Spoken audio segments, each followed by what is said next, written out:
haitai! I'm Cheyenne. And I'm Frankie. Mensore to Conbini Cult. Woo! Okay. Mensore, welcome to this week's episode. How are you doing, Frankie? I'm pretty good. It's a nice day. How about you? It is a nice day. I'm really excited. I mean, I think it's going to be a long episode. Probably. Compared to our more recent ones. We have a lot to get into. Mm-hmm. But yeah, I'm very excited because, I don't know. What are we talking about today? Okinawa! But Woo. yeah, I love Okinawa. You've been to Okinawa. You've been to all 47 prefectures before, right? Yeah. I'll talk about that a little bit later because it was one of my first trips in Japan. So knowing what I know now, I would like to go back. Yeah. I think that's fair. Same. I went only one time, not to the main island, but to Ishigaki, Jima, a couple years ago. So like you, I would like to go back after learning more about Okinawan culture. Yes. Okinawa just has a very special place in my heart for me, considering all the... That? Yeah, you know, it's very similar to Hawaii, and it has a lot of influence over what makes Hawaii, I can't say Hawaiian culture, like culture in Hawaii, like local culture today, which I can get into later into the episode. So yeah, it's going to be a very fun one, I think. So I'm happy. Okay. But before that, do you have anything going on? Oh, so one of my friends from my hometown was visiting Japan recently. And he was in Tokyo and Osaka and everything. But then we decided to meet up in Nara in the deer park. And we have talked about a Meiwaku YouTuber who loves to hang out in Nara Deer Park and harass people. Yeah. And guess who I saw in Nara Deer Park? Who did you see? That guy. Yeah. What's his name? Ryu. Yeah. He's the one who yells at tourists for attacking the deer. Specifically Chinese tourists. Yeah. And also, I learned this too, that he has also said about Korean tourists that they're feeding the deer like hot peppers. Oh, okay. Are you kidding me? Yeah. I think that's a lie. But how did you spot him? Because there's just so many people He's in a big that guy. park. Oh, like tall? Yeah. Okay. Yeah. So he was just easy to spot then? Oh. Yeah. So me and my friend are eating ice cream and then we're kind of people watching. And then I see this menacing dude walking by and I was like, oh my God, that's him. Enjoying my evening when all of a sudden I hear a grating voice. But I didn't see him because we finished our ice cream and we were like, should we see if he's gonna start trouble? But we couldn't find him again. So I assume he went there to film and yell at people.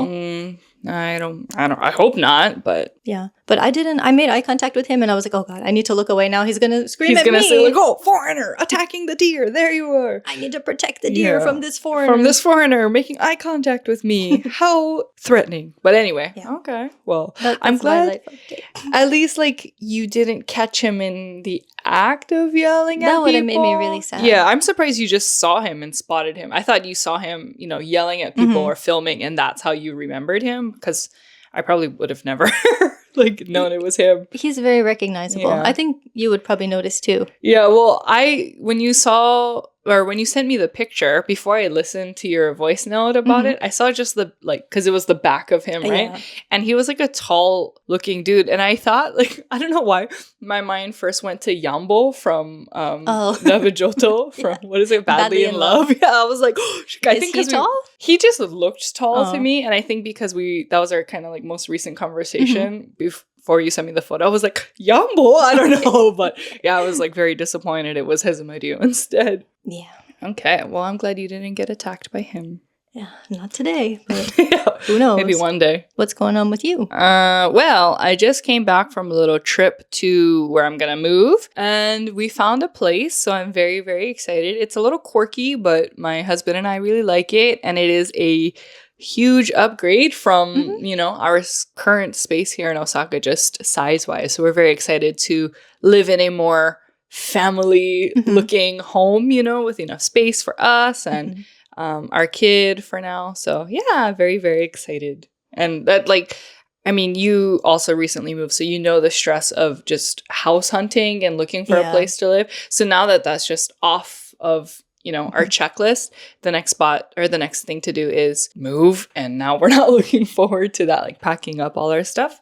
But other than that, Yeah, we can talk about moving procedures and all that kind of stuff maybe a couple episodes from now. Yeah. Because it's a lot in Japan. Of course, it involves a lot of paperwork, but process, I would say. A lot to it. Yeah. And a lot of paperwork. And money. Okay. But shall we get into it?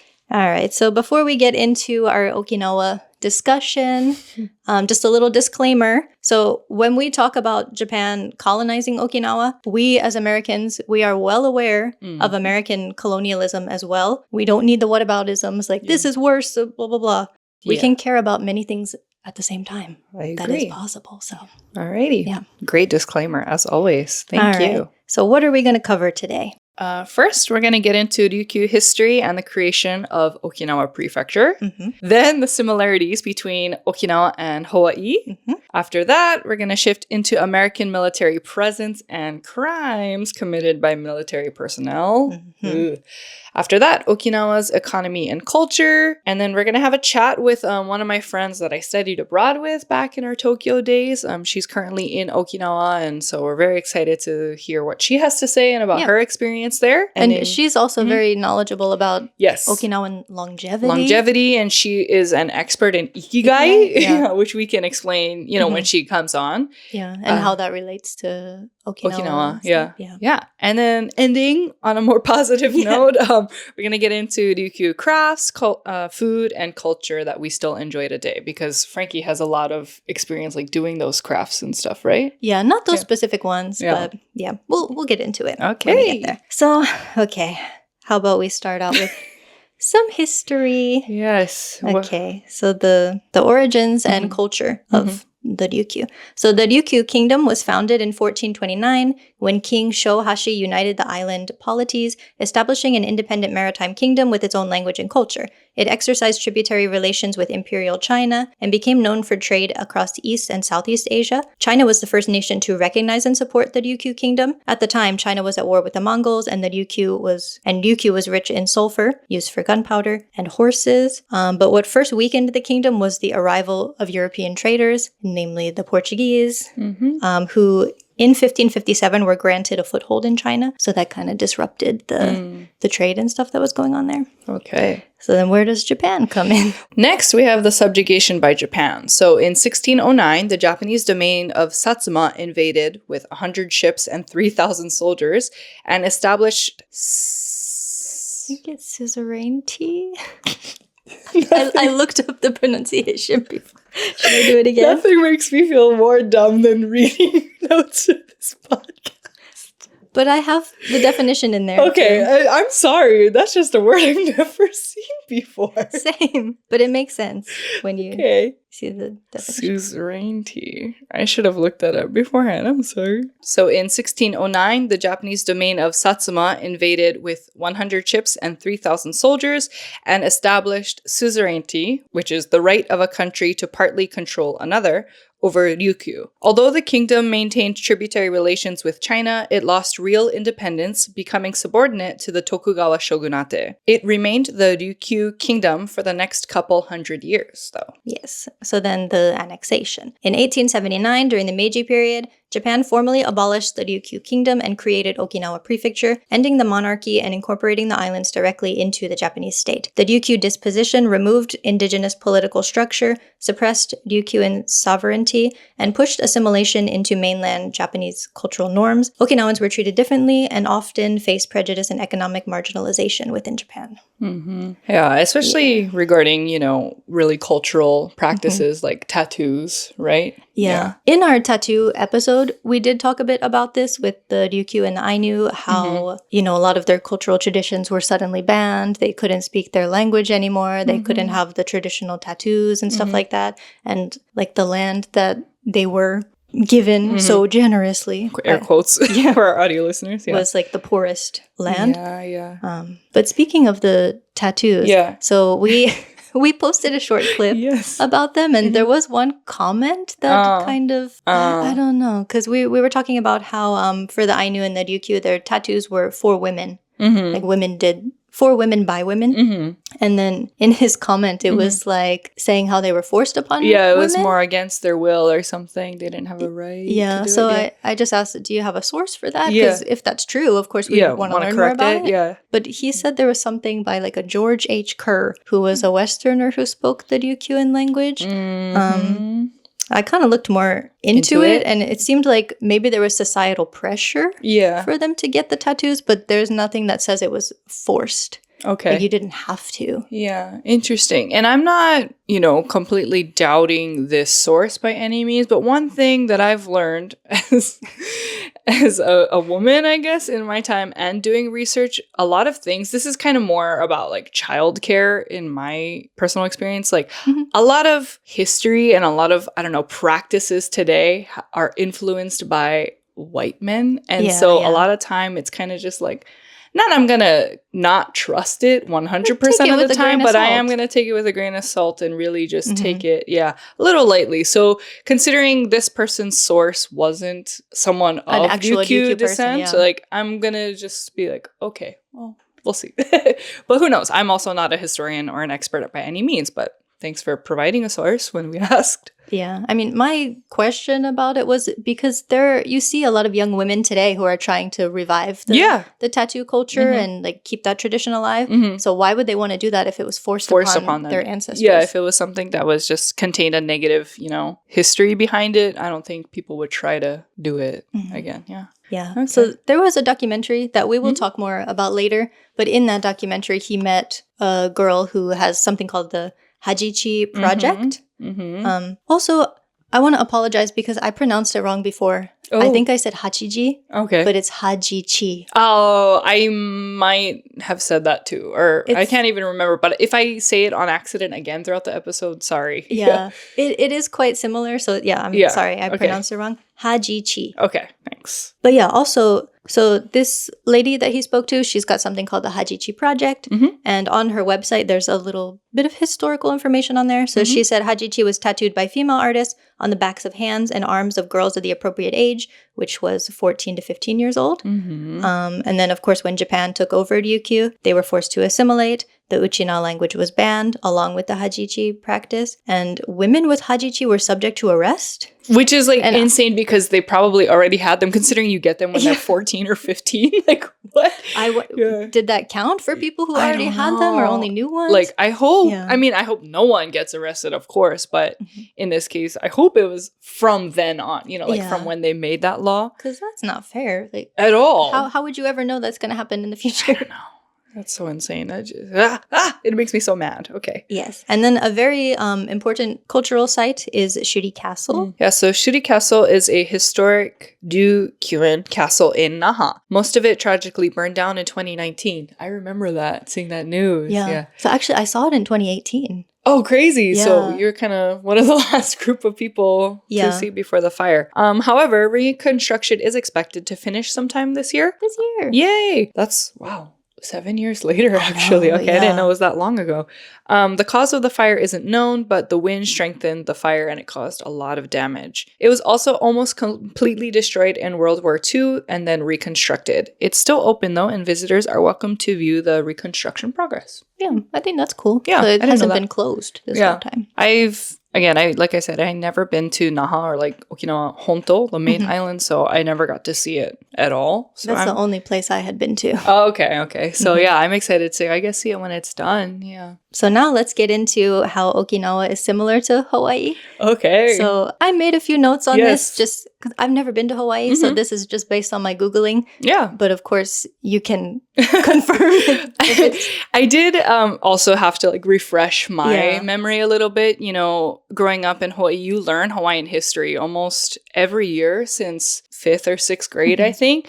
But there's a lot of dates involved. And so you did a great job. What do you call collecting the main points? I also just had to, like I said, refresh my memory on some dates and all that. But also, Rosa helped a little bit with the notes. Thank you, Rosa. Thank you to Rosa as well. But you covered all the main points that really tie into how it's similar to Okinawa. So thank you. Alrighty. You want to start? Or? Sure. So one of the main similarities between Hawaii and Okinawa is that they were both formerly an indigenous kingdom and then were annexed by European, or no, not European, sorry.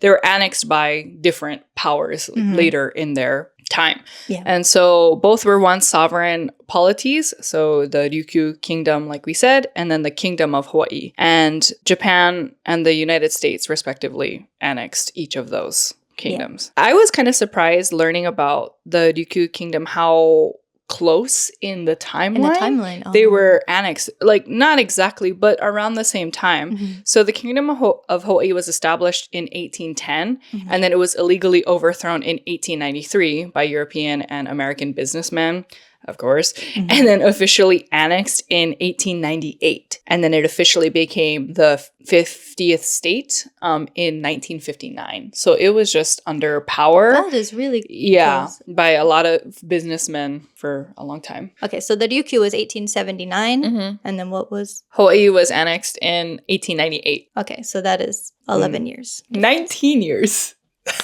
19 years difference. Yes. We just tried to work out the math. But anyway, 19 years difference. So not exactly the same, but pretty close timing-wise. Really, Yeah. All very right. similar. Yes. And another similarity is they both have a strategic military importance. Unfortunately, I say that with like a very like heavy tone, but both have major U.S. military presence even today. Okinawa hosts U.S. forces as part of the Japan-U.S. alliance, while Hawaii is home to key U.S. bases in the Pacific. So where I grew up, I lived really close to the U.S. Marine base, actually. But we do have, different bases all around the island as well. Yeah. Okay. Then there is also cultural distinctiveness. So Okinawan culture and language are distinct from mainland Japan, similar to how Native Hawaiian traditions are distinct from U.S. mainland culture, leading to issues of identity and historical recognition. The U.S. Congress passed a resolution apologizing for the illegal throw in 1993. Yeah, so I was kind of surprised by that one. I don't remember. I mean, I'm sure I learned about it. Were you born then? I wasn't, actually. I was born in 1994. So, I mean, it's good that they did that, because I think in our tattoo episode, was it Okinawa that they didn't apologize or they haven't been recognized. Right? As an indigenous people. So that is insane. So I kind of just had the same mindset about Hawaii, so I didn't know that they apologized, actually. I mean, before my time, but still. Yeah. I don't think there's been an apology to the Ryukyu. I don't think so. But also, just because the U.S. has apologized, it doesn't change the problems that are happening. Yeah, to us over there either. But just to kind of piggyback off this note, I do really agree that they are very distinct, both Okinawa and Hawaii, distinct from their mainland colonizers, I want to say. Yeah. So if you ever meet someone from Hawaii and you ask where they're from, I want to say 100%, if not 99.9% of the time, they'll say they're from Hawaii and never from the US or from America. And if they do, they've probably, like me, I say I'm just from America because, I don't know, it kind of just, it's all together now when I explain where I'm from in Japan. Yeah. Because it saves me a lot of time in my experience, if I say I'm from Hawaii, the conversation will just get into like, wow, you're from Hawaii. Like, let's talk about it more. So I kind of just keep it very vague. That's a personal thing I do.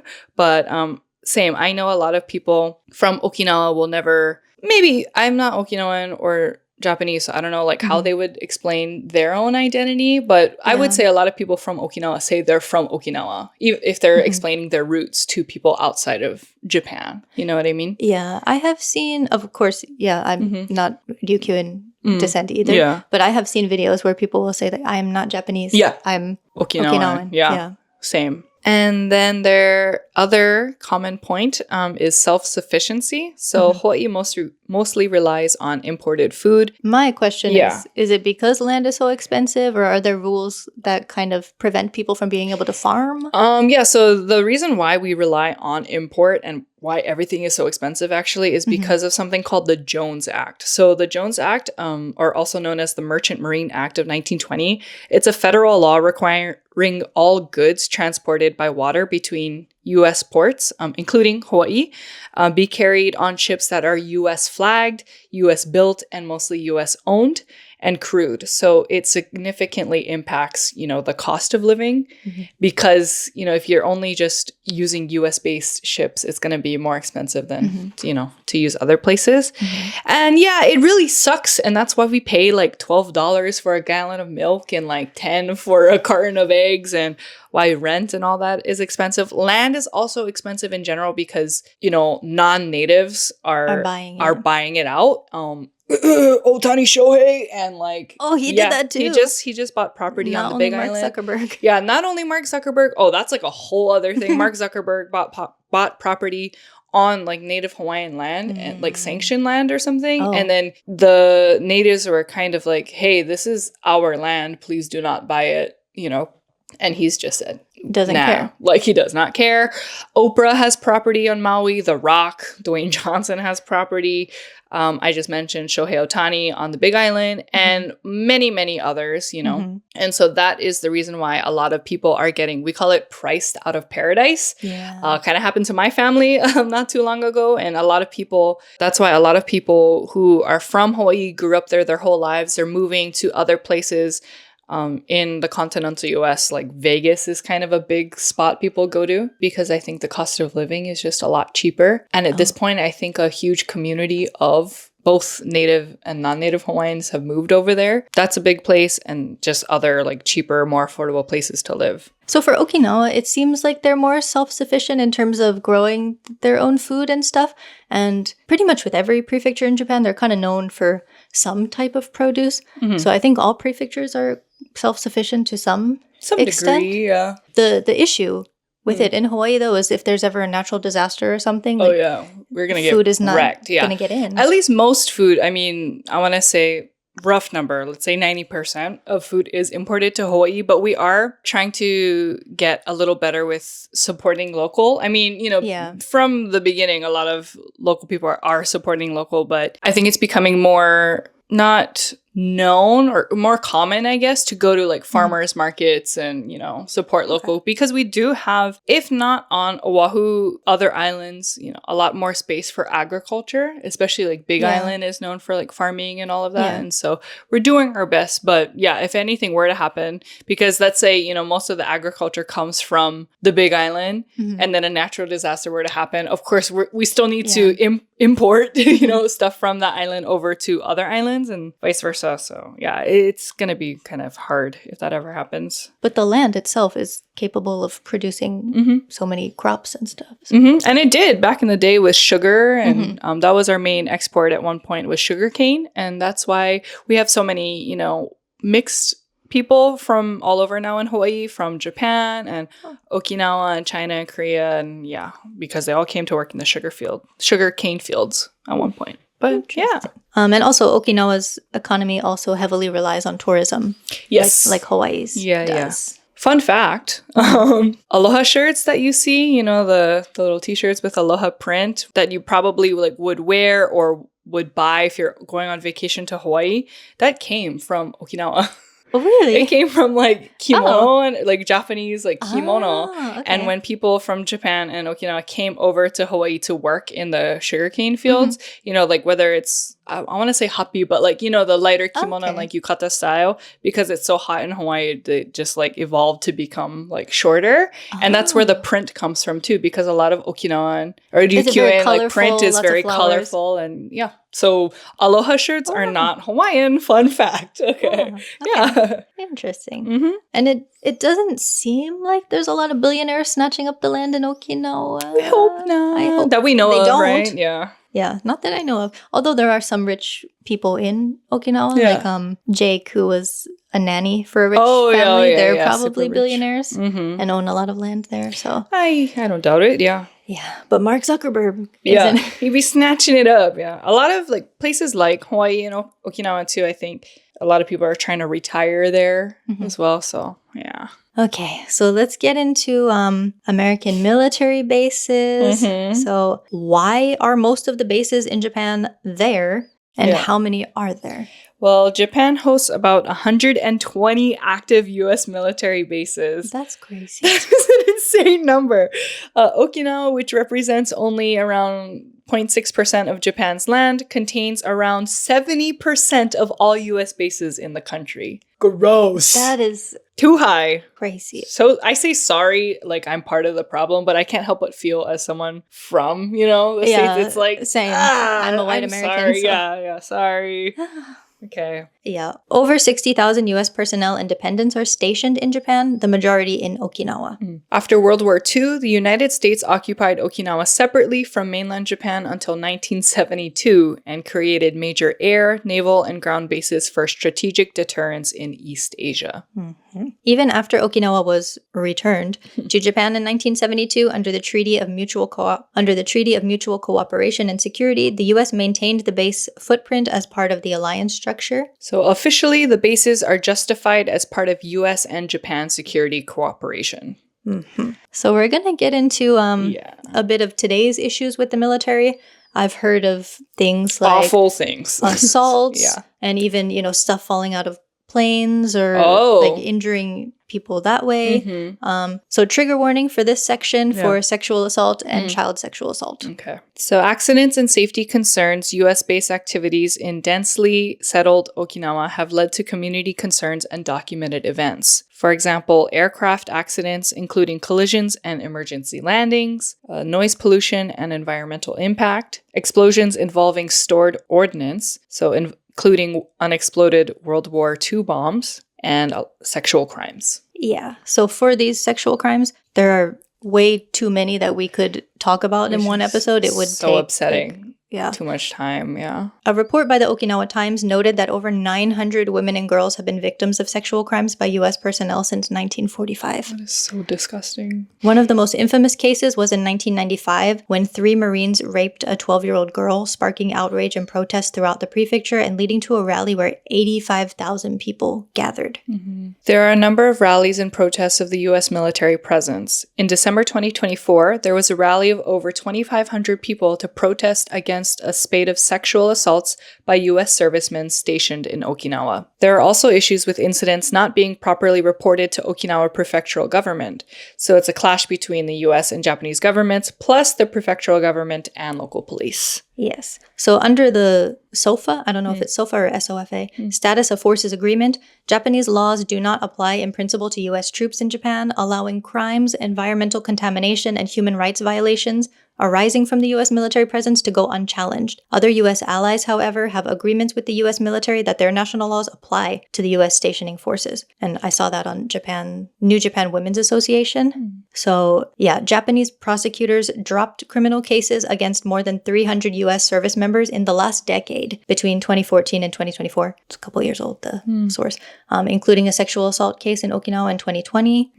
So the majority of them go unchecked. Yeah. There are plenty of cases, though, where the perpetrator was handed over to Japanese authorities. For example, in September 2024, a Marine charged with sexually assaulting and injuring a local woman was handed over to Japanese authorities. Yes, and then in February 2026, only last month, Japan's top court upheld a ruling that sentenced a U.S. Air Force serviceman in Okinawa to 5 years in prison for kidnapping and sexually assaulting a girl under the age of 16 in 2023. The 26-year-old maintained he was not guilty, claiming he did not know the girl was a minor and that the actions were consensual. It seems like he tried to appeal more than once because the ruling has been upheld by the Naha District Court in 2024, the Fukuoka High Court's Naha branch in 2025, and Japan's top court in February 2026. Good. Yeah. Oh, that makes me so upset. I don't remember like I was alive at the time. Or I was, but only a baby. The 1995 case of the 3 Marines attacking the 12-year-old girl. I didn't know about that. I don't remember how I heard about. Oh, actually, sorry, just tangent. I saw a play in Hawaii once it was kind of like about Seicho, like coming of age, and it was a boy of like Okinawan descent growing up in Hawaii, and then he like goes over to Okinawa, and I think he hears about that incident, and then he's like seeing all the protests happening against military personnel. So I heard about that case from a play, actually, but anyway, I remember looking into it at the time too, and it's really upsetting, all of it. It's horrifying. Yes. So is anything being done about the continued assaults by military personnel? TLDR, no. But in November of 2025, in response to a series of sexual assault cases involving U.S. service members that came to light starting last year, U.S. military police began conducting monthly patrols around entertainment districts in Okinawa and Naha cities around April. Okay. They have been enforcing regulations that prohibit military personnel from entering bars between 1 a.m. and 5 a.m. They urge violators to return home and detain those who refuse to comply. Oh, so they've got like a curfew now? Yeah, that's gonna help. What, like nothing happens before 1 a.m. and after 5 a.m.? Yep. Okay. In addition, a forum to exchange opinions on the safety issue among officials of the U.S. forces Japan, the prefectural government and Japanese government was held in May. Yeah. However, crimes and other incidents involving U.S. service members have continued in Okinawa Prefecture, police say. These cases include drunk driving, hit-and-run accidents, and unlawful entry. This year, 82 cases involving U.S. military personnel and related individuals have been identified by October, according to prefectural police. The number has already exceeded the 73 cases for all of 2024, the highest annual total in the past 20 years. That's from Asahi Shimbun. Yeah. So it's just, going unchecked. Yeah. Why do military dudes have to be such menaces? Like everywhere. Everywhere in the world. Everywhere, yeah. I don't know. Okay. Yeah. So they really threw them under the bus by putting all the bases there. I didn't do too much research about, crimes and incidents that were caused by military people in Hawaii. They do exist though, but just this number in Okinawa alone is so upsetting, Yeah. But yeah. And aside from all the sexual crimes, the environmental impact is horrible too. Do better. Okay. Okay. Now let's get into a bit of the economy and culture of Okinawa. So one thing I was wondering is, why is Okinawa the poorest prefecture? And that has to do with its economic structure. What? Oh, no. So Okinawa consistently has one of Japan's highest poverty rates, with unemployment and irregular work more common than on mainland. Its economy... Its economy leans heavily on service industries like tourism, which tend to be lower wage and seasonal rather than high-paid manufacturing or finance sectors. Yeah. Then we've got structural disadvantages. So the massive military presence effectively reduces land available for development and limits other types of economic use. Critics frame this situation as a legacy of structural inequity or modern colonialism, where Okinawa has been shaped to serve strategic interests of larger powers, not local economic diversification. So exactly like Hawaii. But despite that, why do they live so long? Yeah, Okinawans live the longest. Yeah, so Okinawa is considered a blue zone. Blue zones are 5 specific identified regions where people live significantly longer, healthier lives, often reaching age 100. These areas, Okinawa, Japan, Sardinia, Italy, Nicoya in Costa Rica, Icaria, Greece, and Loma Linda, California, are some of these blue zones. Or they are the blue zones. I wouldn't think somewhere in California. I've also never heard of Loma Linda before. So Costa Rica. Yeah, I see. Rosa's people, yeah. But a big part of that is their diet. So traditional foods low in fat and salts, such as sweet potatoes, legumes, and seaweed. Another word. I like that word, legumes. Is that a bean? Like beans and stuff. Yeah, okay, yeah. They also have a very specific lifestyle, so they're very active in their daily life, which causes low stress, and they have strong community bonds too, which help a lot. And lastly, their social ties. So cultural emphasis on community support and purpose, often called yuimaru and ikigai in cultural studies. Yeah, and we will be talking a little bit about this ikigai later. Okay. So I was wondering, what are the most common types of jobs people have in Okinawa? Because it is a I know. Because it is a tourism-based economy, tourism exploded after Okinawa reverted to Japan in 1972, and especially after low-cost airlines increased access from Tokyo and abroad. So some of the most common jobs you'll see would be hotel staff, like front desk or housekeeping, resort workers, tour guides for things like diving, snorkeling, or giving cultural tours, restaurant and cafe staff, rental car agencies.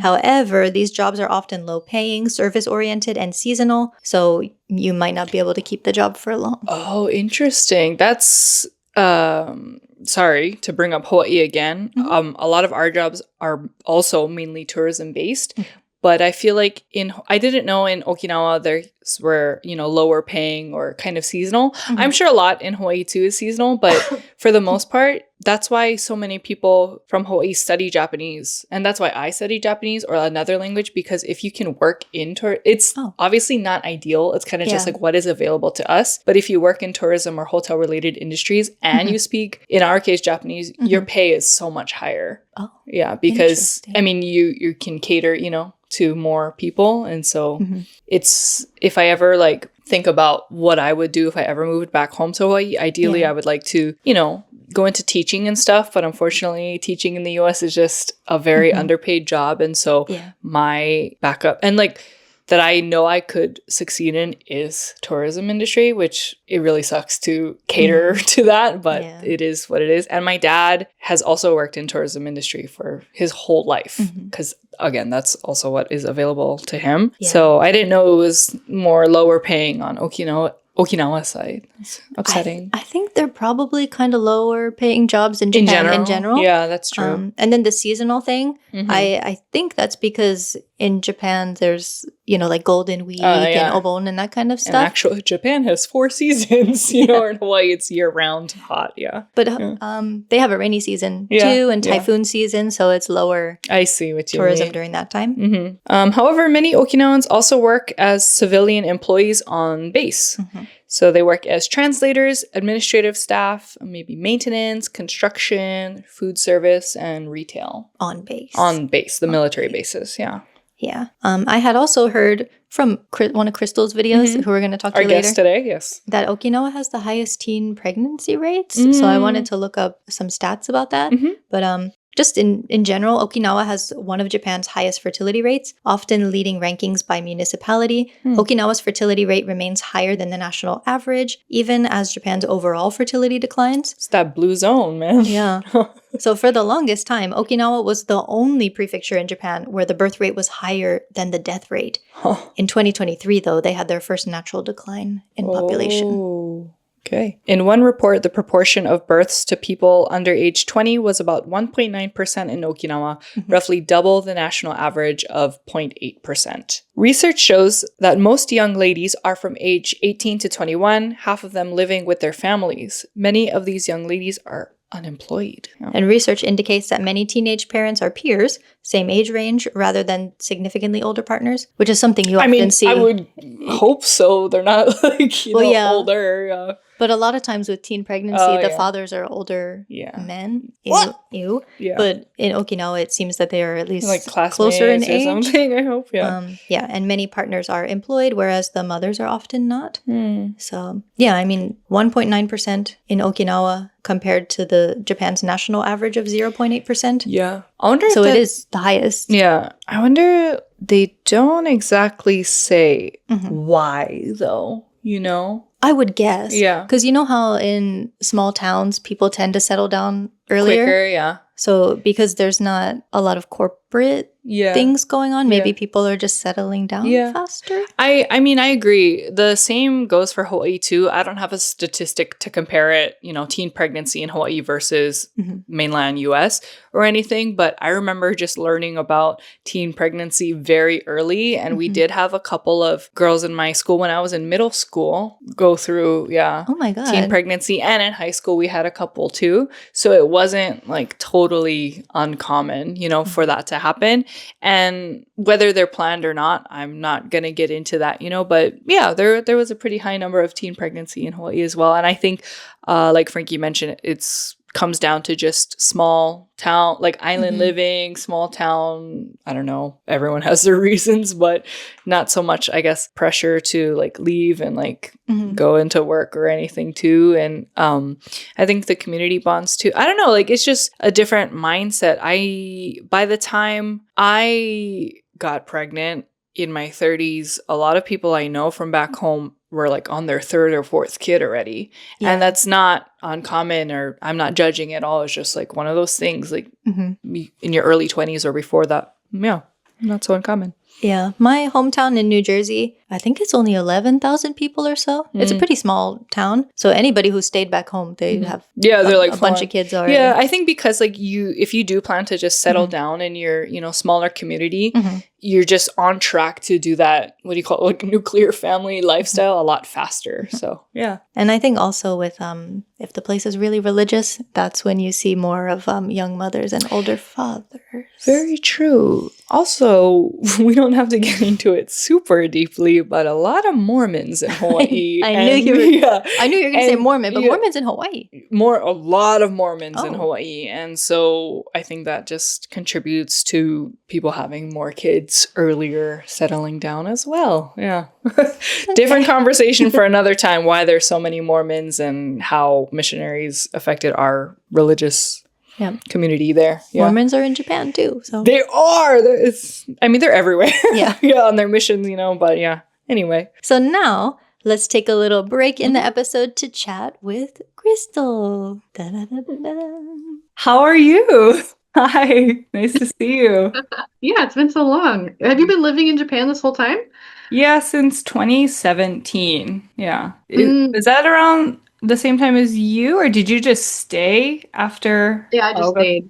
I see. So since 2015 or 14, then you've been here the whole time? Yeah. After Aogaku, studying abroad, I went back home, I graduated, and then I came back. And I was in Chiba, but I moved to Osaka a few years ago, and Frankie and I were kind of like TikTok mutuals. Yeah. And so when I moved, I kind of like slid into her DMs like, hey, I don't have any friends. Like, do you want to hang out?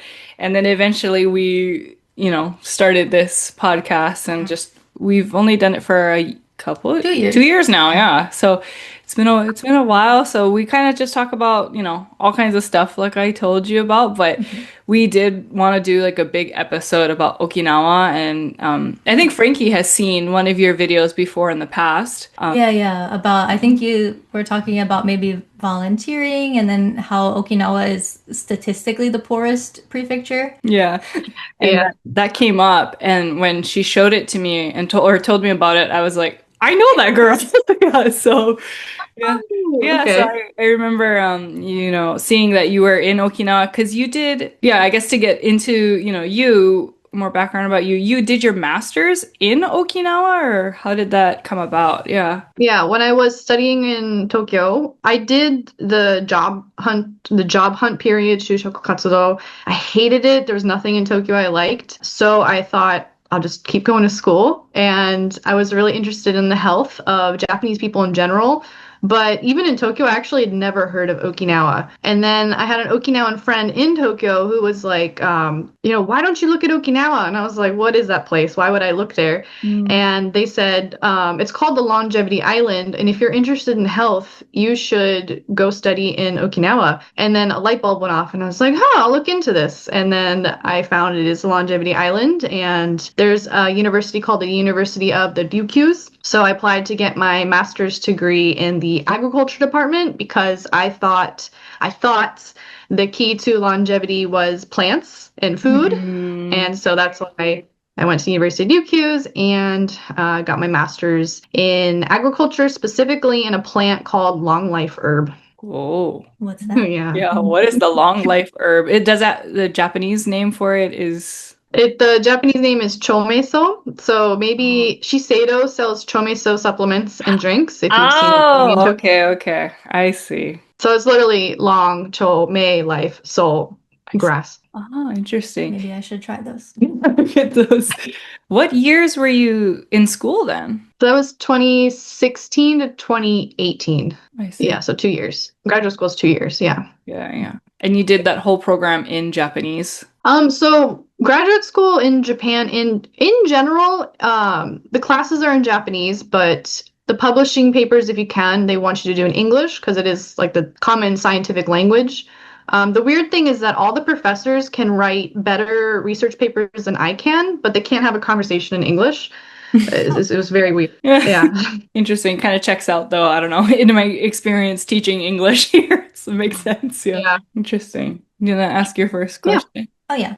So earlier in the episode, we were kind of talking about UQ history and also like about the military presence and stuff too. But just to keep it on a positive note, what like traces of UQ culture can you still find today? So there's actually a lot of Ryukyuan culture left. So I think you said that you already talked about Ainu culture. Was that right? A little bit in regards to A little tattoo. bit? Okay. So the big difference is that a lot of traditional Okinawan culture is still left here, although it is kind of dying out. Like my friends around my age, 20s, 30s, even 40s and 50s, they're kind of losing interest in Okinawan culture. We've done a twist where I'm so interested in the longevity culture, especially that I will, when we go out drinking, I'll do like quizzes on their own culture, Okinawan culture.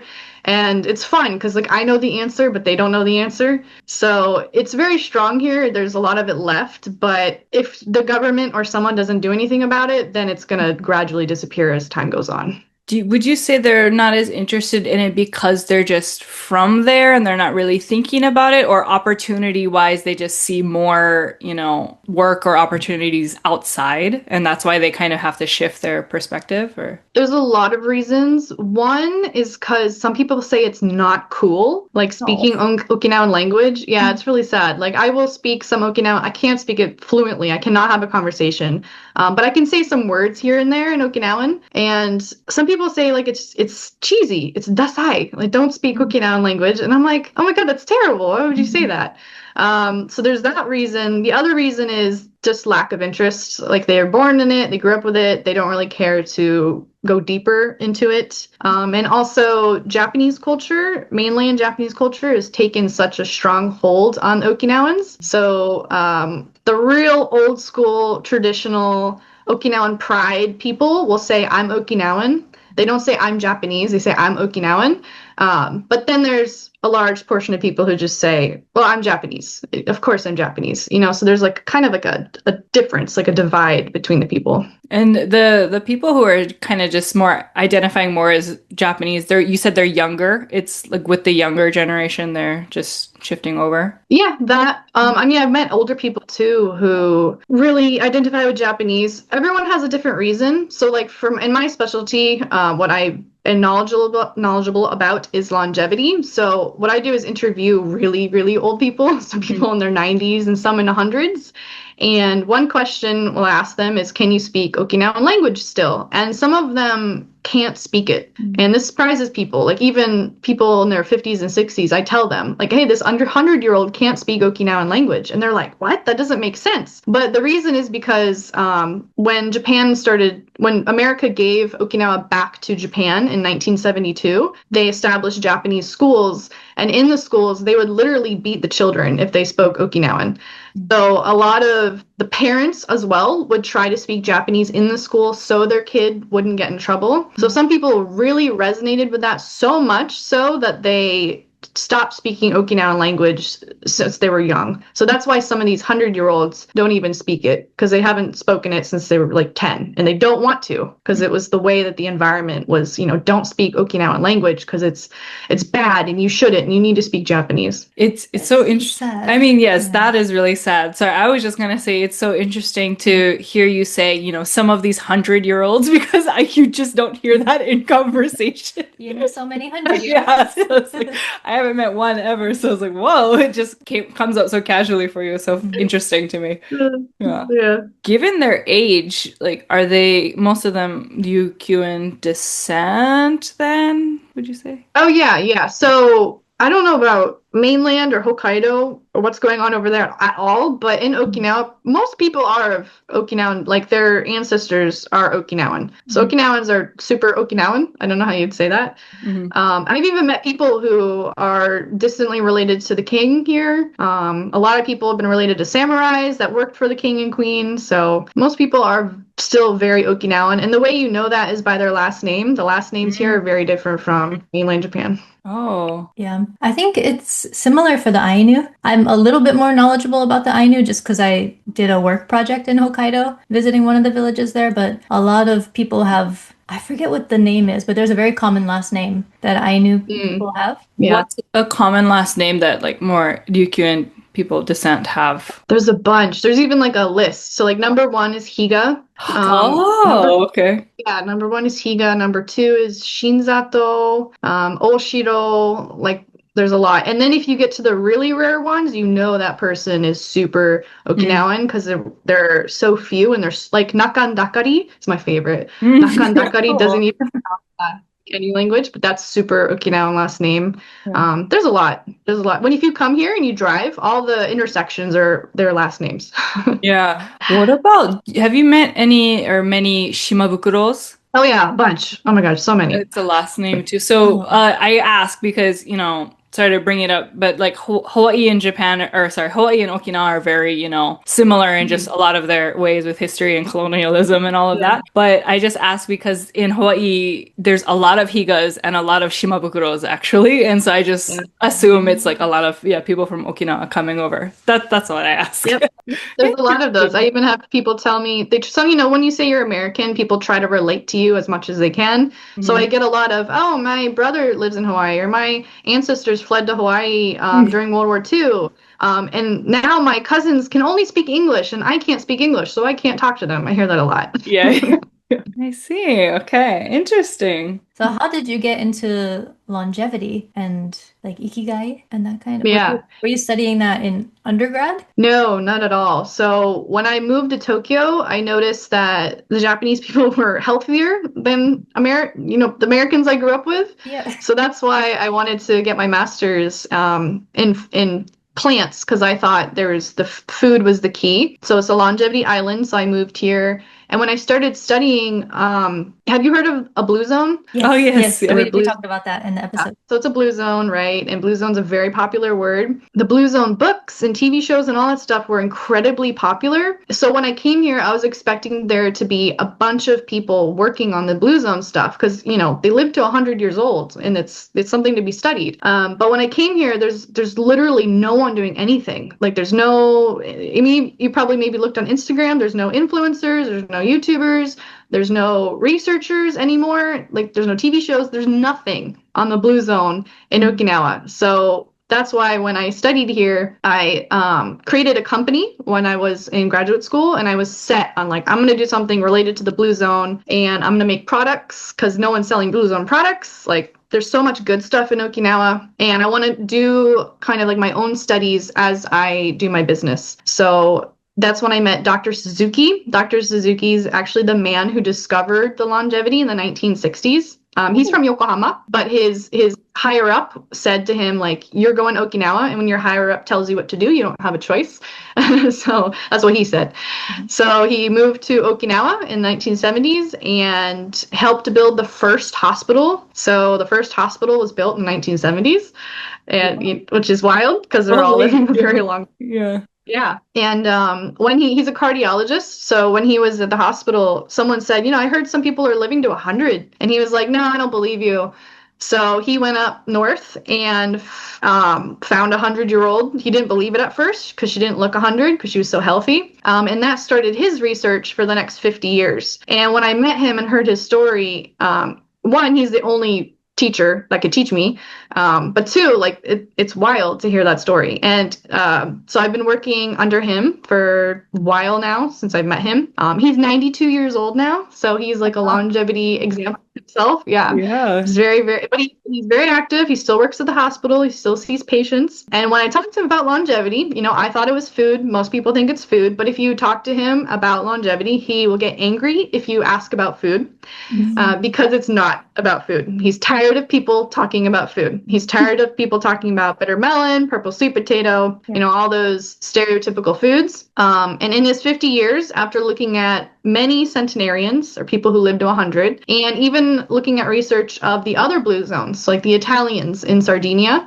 and the Greek people in Icaria, he's noticed that the only thing that's similar among all of them is ikigai. So everything, they eat different foods, they do different exercises. You can see patterns, but the one thing that's common among all of them, without a doubt, has been this will to live is not a good definition, but it's really that spark, that enjoying life, essentially. So they all have a very strong ikigai. And so he wishes that he did more research on ikigai, but 1970s Japan did not take mental health in consideration at all whatsoever, even in the 80s, 90s, even today a little bit. So, but that's one of his regrets, is he wished he did more research on ikigai. So that's why today we're working on different concepts of ikigai, how to help people find or discover their ikigai, working on actually trying to publish papers too on it. Yeah. It's absolutely fascinating. So that's what got me from food to ikigai. How would you define ikigai? Yeah, so the definition, I proposed many definitions to Dr. Suzuki, and he was always be like, no, that's not right. No, that's not right. And I'm like, we need a definition. So he said that the closest definition is carpe diem. Okay. So seizing the day, enjoying the moment. And that is what ikigai is. It's not necessarily your purpose in life, or it's not the reason you wake up in the morning. It's very nuanced, which is why it's hard to put it into one definition. Yeah. That's how you hear about it most often, like, oh, your ikigai, your purpose. Your purpose in life or something, But there's so much more to it than that. Yeah, it's not really a definition, but I sometimes say it just to get the point across quickly, but make it simple. Yeah.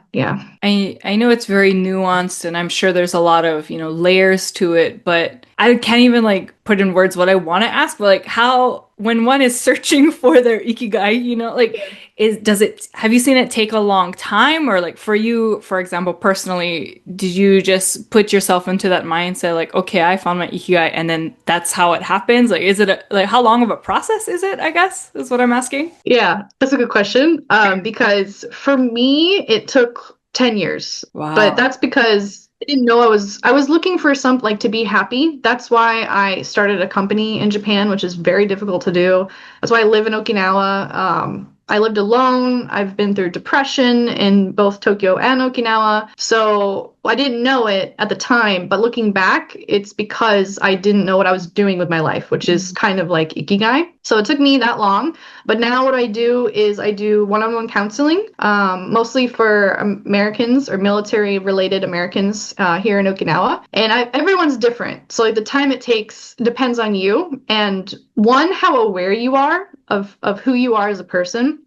So some people, I talk to them in the first session, their ikigai is so clear, but they are afraid to pursue it, or they know it's their ikigai, but they don't want to admit it. And then other people have absolutely no idea what they want to do. So that would take as many sessions as it would need for them to realize it. But when you talk to people, and I have a series of questions that I ask them, I'll find that they keep repeating the same thing. And that's usually their ikigai. I ask them, have you realized you keep repeating the same thing? And they're like, no, I had no idea. So it depends on the person. Interesting. It's all so deep. I don't know. I'm going to find my ikigai after this. I'll try at least. I also wanted to ask about any volunteer work that you do. So I'm not doing volunteer work at the moment, but I've done workshops for a place called Help Oki. So I did ikigai workshops, and I tried to help Oki as much as I can, because Okinawa is the poorest prefecture in Japan, and that is related to longevity. This isn't out of my scope, but back in the day, being poor meant living a long time because you had to walk, because you had to grow your own food, because you had to be with people and then socialize with people. So all these factors, being poor back then, was great for living a long time. So Okinawa, Italy, Sardinia, Icaria, Greece, all the blue zones are really impoverished areas. Now that's not the case anymore. Now we have McDonald's and we have cars, and then you have poverty and domestic violence and all these issues. So this is one of the reasons that this impoverished label is affecting Okinawans' longevity. So there's a place called Help Oki that helps people that are domestic violence victims. They have shelters to protect them. They get food donations and give it to the homeless or kids that don't have it. And they try to do even workshops to help people change their mindset, because a lot of it is mindset that happens. And for helpoki, sometimes I do ikigai workshops to help Japanese people even get that drive to live, if that makes sense. That's awesome. And then aside from, you know, work and all that stuff, what do you do for fun there? What are your hobbies that you have? What's your typical day? Working all the time.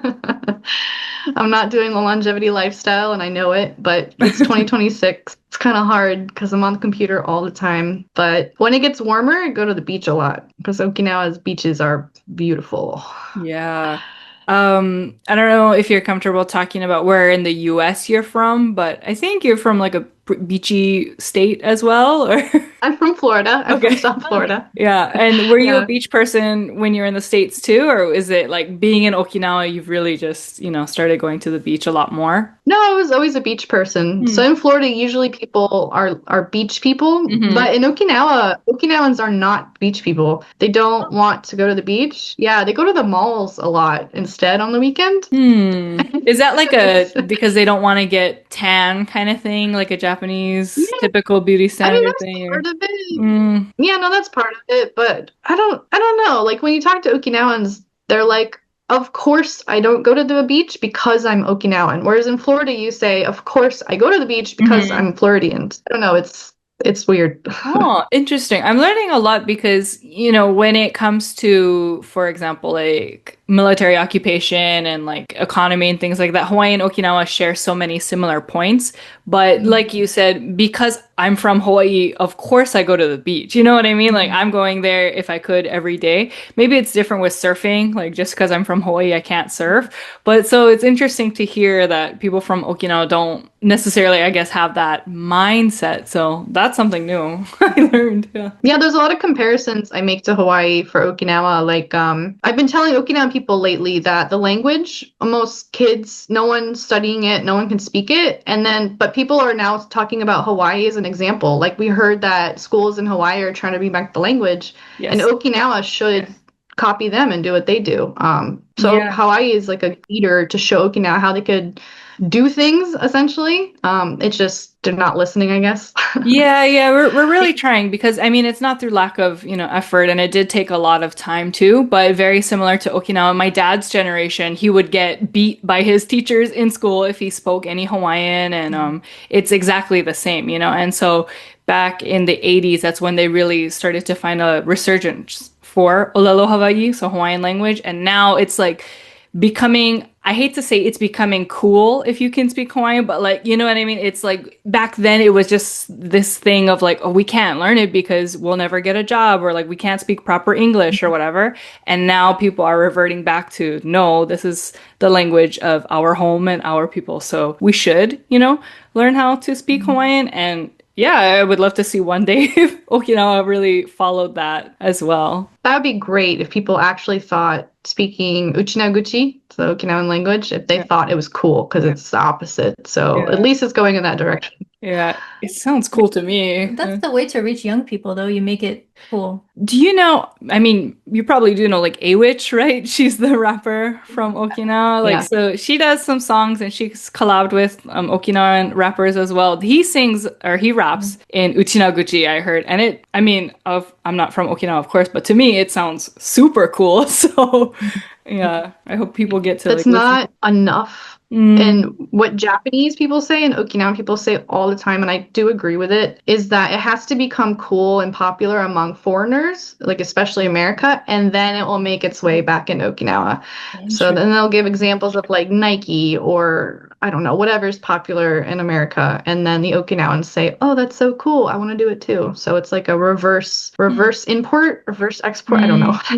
Interesting. And just the last thing I wanted to ask was about your language ability. Because I don't know if you would describe yourself as fluent, but Cheyenne says that you're very proficient. When we studied abroad together, we were just in different language classes too. And I remember I was like, dang, you're so good at speaking Japanese. And after being here this whole time, I know it's gotten better, right? So yeah, how did you study Japanese? Yeah. I have like a million tips. People ask me, any language at all. I guess this is actually related to ikigai. Just do what you're interested in. Yeah. So the way I studied was playing video games in Japanese, and then I forced myself, like, if you want to play Animal Crossing, you got to play it as Dobutsu no Mori, and it's going to be really hard, but if you want to play, you got to do it like that. Or I do like flashcards, messaging people, but I guess it takes also like awareness. So what happened in Tokyo is I had a friend who also went to Aogaku, and I don't know if you remember, I was always with Alifia. She was yeah. also in Florida. She was really good at Japanese. Yes. And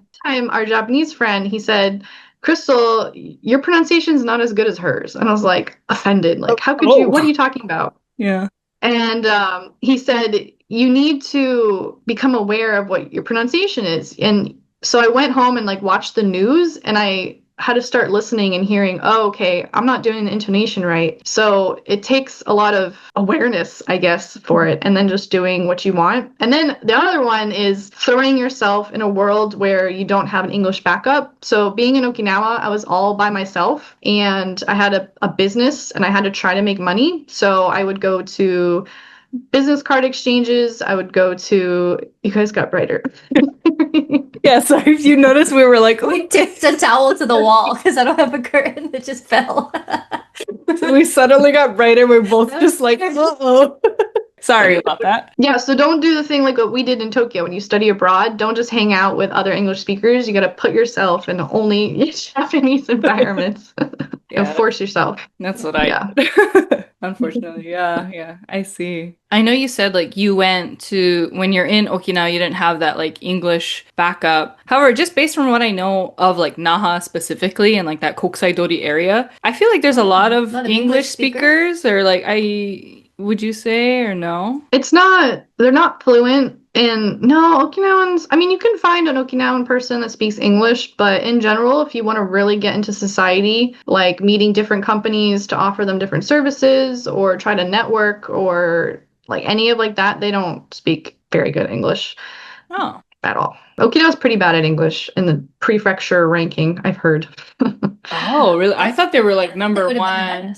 Yeah, just based on like because of the U.S. military influence and just how many Americans. Yeah, no, people have that image, but the military in America, or the military in Okinawans don't mix that much. Like there's some culture, there's some pockets where like Okinawan women specifically will interact with military guys a lot, but as a whole, it's really not that much.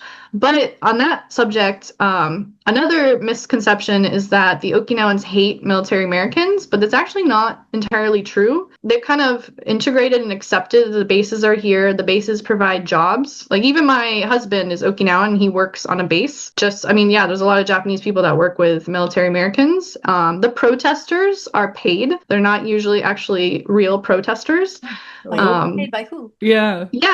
There's a lot of like, oh, they hate military Americans and there's fighting. Like, no. I mean, sometimes a military guy will mess things up and have a DUI or beat up a taxi driver or something. But in general, it's 20-year-old American military guys do stupid stuff. Yeah. Because, of course, I'm sure it's not like an everyday thing. But, for the other remaining part of our episode, we do get into, some really unfortunate incidents caused by military in Okinawa. So we did talk about the protesters as well. So it's just kind of like, I think our image of it was very, different. I don't know, of just how Okinawans view the military presence. I know it's like a not everyone kind of thing. So yeah, interesting. I've never heard of like that perspective before that you just mentioned. Yeah, no, most of them don't mind it at all. Of course, they don't want them to take over their land continuously, but it's really not the hate. It's just the news that promotes it. Mm-hmm. And the military Americans, I've been on base doing workshops, and I hear them talk to each other. They want to interact with the locals. They want to volunteer more. They want to help them more. It's just a language barrier. Interesting, yeah. We did talk about it a little bit, how the base offers, that's where a lot of local people work too. So interesting. Do the jobs on base, do they pay in this like kind of tangent? Do they pay in USD or yen? I think if you're Japanese, you get it in yen. But it depends on the job. Yeah. So like if you work at like a concession stand or something, I think you get the minimum 15 USD wage that they raised it to 15 USD, I guess because of what's happening in California. I'm not sure. But if you're like my husband, he technically works for the Okinawan Defense Department. I don't know if that's a great translation, but so he gets paid in a regular Japanese wage in yen. Very nice. What is the foreigner community like in Okinawa overall? Is it, I mean, besides the military, right? Because that's a lot of foreigners on its own. Just like kind of similar to you, you know, who have studied Japanese and have been living in Japan a long time. Is there a pretty big foreign community there? It's really small. It's mostly military guys that retired. And some people are nice to each other, but some people are not nice to each other. It's a really weird dynamic here because it's like that small crabs in a bucket mindset sometimes. Yeah, it's weird. There's a lot I could explain about that. Yeah. So it's kind of like really tight knit, I guess. Even if you move there, I think, well, you did mention yourself, you know, you were kind of having a hard time at one point in Okinawa, right? Just with, I think being a foreigner living in Japan in general can be extremely isolating in a lot of ways. So even for Okinawa, it's similar. Yeah, maybe, I don't know. I don't know if I'd say worse, but because there's so few, actually, not a lot of people, like when they go to Japan, they don't want to go to Okinawa. Like they want to go to Tokyo or Osaka or something. And the military here, they're only here for 3 years, so they come and go. So other than them, the foreigner community is small, and then everyone knows each other. And then I don't know, some people are nice, some people aren't nice. It's weird. I think it's different for mainland Japan. Yeah, but so far so good. I mean, you've been there since 2018, you said, right? Yeah, I've been here 2016, so yeah, 10 years. So 10 I'm years. good. I'm, you know, but not everyone knows everyone. So if you need to like talk to someone, I'm either know them or I'm one connection away from them because it's an extremely small island. I mean, me coming from, you know, Hawaii, another island, I really like that. I'm like, okay, cool. So if I ever go back, I'll let you know. Yeah. Closing thoughts. Yeah. Yeah. Before we wrap it up. Yeah. Please find your ikigai. Your life will be so much better. Seriously. That's what I tell anyone. Okay. Thank you so much for talking with us. Yeah, we'll put your socials and everything like down in our notes too. Do you just have Instagram right now, or we can find you on YouTube and anything? Yeah, Instagram, YouTube, Facebook. I have it all. I don't post much, but I don't know if this interview is even helpful. If you want me to reiterate something in the future, or if I go to Osaka someday, not anytime soon, but well, thank you so much. Okay. I'll try my best to find my ikigai. Okay. It was really nice seeing you. Thank you. Thank you. Bye. All right, we're back. And we're back. Thank you so much, Christal, for chatting with us. Shall we move on to some crafts and other things? Yeah. We wanted to end the episode on a happy note because a lot of the things we talked about previously were a bit, you know, about colonization. I mean, and colonization and stuff. Yeah, it's sad. It's never a happy time. It's never a good, you know, happy thing to talk about. So yeah, let's do a little energy shift. Yeah. So let's get into some Ryukyu culture that we can still enjoy today. So I found this little documentary on YouTube. It was so sweet. From this Singapore-based broadcasting network called CNA Insider. And I loved the host. He was so sweet. Very, very sweet. Because you know how a lot of hosts in these documentaries, they'll like go to a place and then the way they speak about it, like I understand if you're a journalist. It's like you're at a zoo. Yeah, like if you're a journalist, you kind of just have to remain neutral and report about it. But a lot of times they'll give the energy of like, look at this school. Isn't it so tiny? Like you're gawking at this community of people, or like they're still having this tone that remains like in disbelief that they're so different from like other parts of the world. You know what I mean? And so like you mentioned, this journalist was just so positive and like really trying to immerse himself in Okinawan culture, in Ryukyuan culture. And when he asked a question, it was never from a place of, but why do you do this? You know what I mean? Yeah. He was just, I don't know, very neutral with it all, but so happy, like just so happy to be there and participate and learn more about the Ryukyu Kingdom and culture and everything. Yeah. I thought he was a great host. He was great. He interacted with so many local people and then approached everything with curiosity rather than judgment. Yes, which is exactly what you want to see. Yes. So that made me really happy.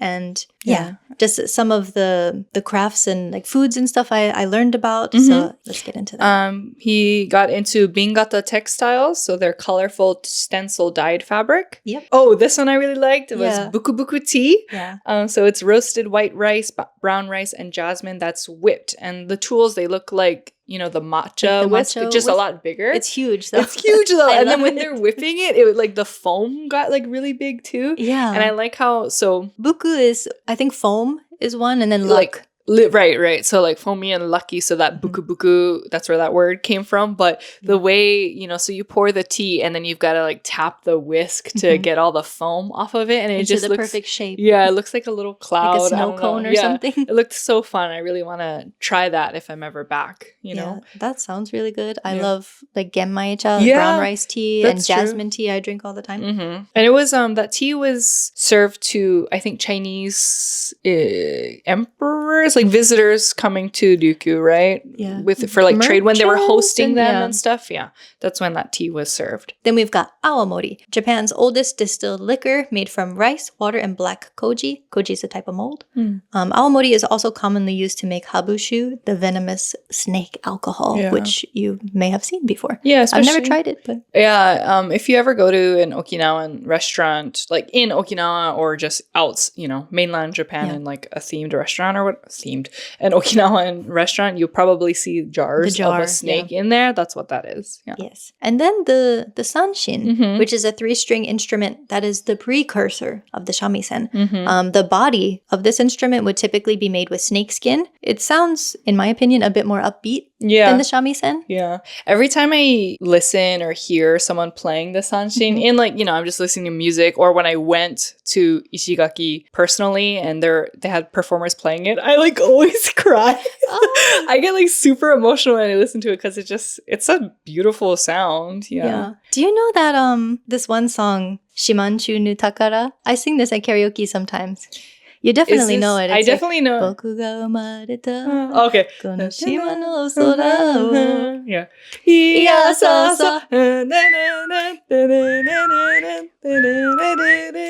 Right? Yeah. Yep. Can you do the whistle, the Okinawan? I just did it. Like Oh, the, not like the this. hardcore one? Yeah. No, I Yeah. can't. I always try My to mom practice probably that could. one. Oh, nice. Okay, we'll sing it at karaoke next time. And then also, did you know that karate originated in Ryukyu in the 17th century? This one I didn't know. So when I was watching the documentary, I was like, whoa, but they used weapons originally, right? Yeah.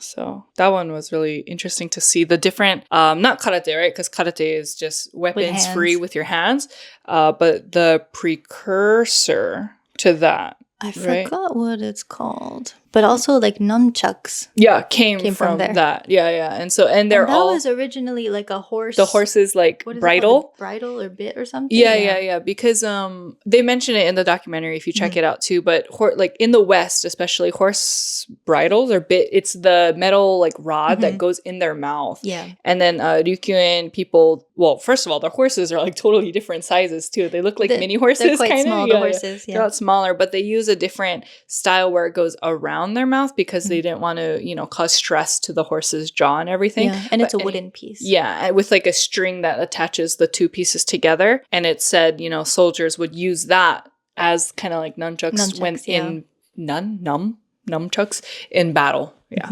And a lot of different weapons came from their everyday, you know, agricultural tools. So a lot of like pickaxe looking things. And there was one, what did he call it? Like a saw tool. I can't explain. I'm doing like a really windy motion right now. But yeah, I can't remember the name. But yeah, it was really fun to learn about. Yes. And then also at one point in the documentary, he was going to this kind of holy site in this mountain cave place. And they were talking about Noro priestesses. So the local man was saying Noro priestesses, they would hear voices from heaven and what they spoke was all said to be correct. That's how much authority they wielded. Women had a higher status than men in Okinawa. Even now, there are places men aren't allowed. And I just said, okay. As it should be. Sign me up. Yeah, sign me up. As it should be. Yeah. Yep. And then the Okinawa language, it is called Uchina. So Uchina Kuchi. We said a little bit in the beginning, hello, haitai. Haitai. So haitai is what women say for konnichiwa, hello, and haisai is what men use. I'm not fluent in uchinaguchi, and I just learned about that recently. Yeah. And then I just knew mensore is welcome. Yeah. You know who's really... Do you listen to A-Witch, the rapper? So she's from Okinawa. Oh. Yeah, and I should have brought it beforehand. She does... I mean, she's a rapper from Okinawa, and she goes by A-Witch because her name, I think, is Akiko, which is, the kanji is Asia Wish Child. But she does a lot of collaborations with rappers from Okinawa, too. And there's a really cool song. I'll bring it up in the notes later. Do we want to just look it up now? I don't think we can play We don't have time. Yeah, sorry. For copyright, I can't bring it up, but I'll just like put the link. But part of the rap, he's rapping in uchinaguchi. And it's so cool, and like it's just a really good... I personally don't know what he is rapping about, but the video itself and the language, it just sounds really, really, really amazing. I love language. Okay, sorry, moving on. Okay. And then the last thing was just some famous foods in Okinawa. Yeah. It's a good thing to talk about before we eat lunch. Do you like this Goya champuru? Like, so Goya is bitter melon, and the champuru part is the scrambled eggs and meat, and it's just champuru means mixture in Okinawan. Normally I don't like bitter melon, but I do like this dish. Goya champuru, me too. And then umi budo, sea grapes. It's a type of seaweed that looks like green bubbles. I love this so much. Me too. And it's not to be confused with budo and grapes, like it's gonna be sweet, right? It's salty because it's seaweed. It's salty. Yeah. Next is agu pork. Then we've got ninjin shiri shiri. I like the way it sounds. Yeah. Shredded carrots, canned tuna, and eggs. All of that stir-fried in a pan. Sounds good. And lastly, we have Okinawa soba. So this is light tonkotsu, or pork bone, with bonito broth, topped with seasoned pork, pickled ginger, and green onions. Yeah. And you'll notice, because it's, I guess, soba, the noodles look different than typical like Japanese ramen noodles. Yeah. And when I saw this for the first time, I was like, oh my god, it's saimin. And saimin is what we call ramen in Hawaii, actually. And I probably came from Okinawa to Hawaii. They looked very similar, and like the flavors were almost the same too. So yeah. Those are just a few of the famous foods. Yeah, there's a lot more, of course. Yeah. I really want to go. I want to go now. back. Yeah, no, like, well, I want to go. Maybe I'll go this year. Convince my husband to take us. Yeah. Knowing all this stuff now, because when I visited, it was in 2018. I was still new to Japan at the time, and I didn't know anything about Ryukyu history and that kind of stuff. So yeah, I would like to go back with that perspective in mind. Yeah, because you'll definitely go with a different appreciation for everything, I'm sure. Yeah, me too. But I want to try go to a different island. I've been to... You only went to the main island, right? Yeah, only Naha. I recommend next time, or for anyone out there, Ishigaki Jima is an island off, the main island. Very, very beautiful. And then you can take a ferry to Taketomi Jima. And that's where, if you ever see any videos about Okinawa where there's the suigyu, the water buffalo that's pulling the cart around the town, that's Taketomi Jima. And that is a very small populated island at this point. I think there's only like, I can't remember the number, but like 50 or 60 kids on the whole island. Very, very, less populated than other parts of Okinawa. And so a lot of people who work there, not just on Taketomi Jima, because there's a lot of locals as well, but in Ishigaki, when I went, whatever, activity we did or store we visited, I asked them if they're from Okinawa. And unfortunately, a lot of people I met were not. I think they were just coming seasonally to work or just wanted to live in Okinawa or anything. So yeah, that was really interesting to see. But anyway. Right. Yeah. So let's go on a little trip. Yes, let's do it. I'm always down. Okay. Well, anyway. Okay. Thank you so much for listening and watching. Thank you to Christal for doing the call with us. Yay. Thank you to Rosa for helping with today's notes. Thank you so much. All right. But anyway, we'll see you in the next one. Bye. Bye.